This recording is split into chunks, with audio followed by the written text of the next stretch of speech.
nutrition in living organism. In that next point, heterotrophic plants. Heterotrophic plants do not contain chlorophyll. How does the heterotrophic plants live? From where do they get food? Means chlorophyll is absent. Then heterotrophic plants do not create their own food. Then also how they live and from where they get food. Answer is heterotrophic plants live on the body of the other plants. Heterotrophic plants obtain their food from the plants on which they are growing. Have you seen a yellow wire-like leafless climber plant growing on a big tree? What is its name? All of you have seen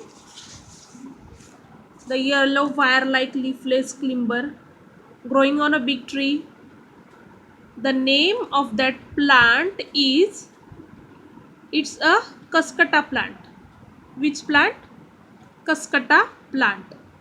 The plants that grow on a body of the other plants to obtain food are called as parasitic plants.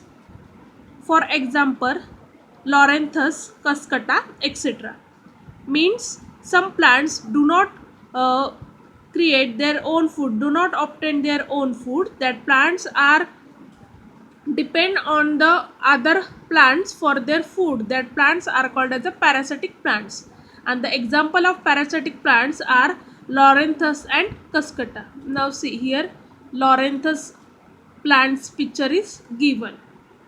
Due to the absence of chlorophyll, the cuscuta is completely dependent on the host plant. Means chlorophyll is absent, that's why that plant is not doing photosynthesis process. Then that plant is depend on the host plant, means on the plant which they are growing. Hence it is said to be a completely parasitic plant. Means that cuscuta is completely depending on the host plant. That's why we said as completely parasitic plants. You must have also noticed Laranthus that grow on a tree. Now see here, this is picture of Laranthus. This is shown in big zoom. Now next, which part of the Laranthus plant carries out photosynthesis? From where do they obtain minerals and water? Why is Loranthus known as a parasitic plant? See the answers. In Loranthus plant, photosynthesis is carried out by green leaves. In Loranthus, root system is absent. Roots are not there.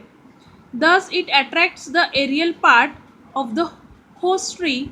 They developing Horestra means root-like structure. This root-like structure absorbs water and minerals directly from virtual system of host plant. Laranthus is known as parasitic plant because it depends on the host plant just for water and minerals. However, it can make its own food by the process of photosynthesis. Now see here, cuscuta is said to be completely parasitic, means cuscuta is completely depending on the other plant. And now here Loranthus is a partially parasitic. Partially means for uh, depending only for minerals and water. Means chlorophyll is present in chlorophyll is present in Loranthus plants. With the help of chlorophyll, they obtain their food, but roots are not there. That's why they are depending, means partially depending on other plants for only minerals and water. For minerals and water, they are getting from host plant.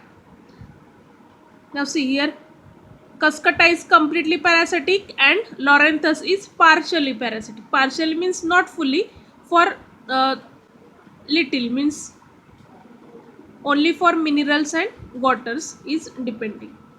Now next, insectivorous plants. We have seen how some plants feed upon insects to obtain nutrients. These insectivorous plants generally grow in soil or water, deficient in nitrogen compounds. The plant's body of a Drodera burmani has a flower-like appearances. It grows close to the ground. Its leaves are attractive pink or red in color with hairs at the margin. Means insectivorous plants are eating insects for nutrients. Now see here, Drodera burmani plant is given. See here, hair like structure is there, and the color of this flower is pink or red, and this is very attractive. And for their attractions, see here, one insect is attracted for this here, and that plant capture that insects and slowly eating that insects. Droplets of a sticky substances found in the tips of the hair attract insects. Now see here, a hair-like structure is there, and on that hair-like structure sticky substances is there. That's why the attracted insects is stick here. The scientist Jorans Burman identified this plant in Sri Lanka in 1737. Hence, the plant is named after him. Means scientist Johann Burman found this plant in Sri Lanka. That's why the name of this plant is given on the basis of scientist John Burman.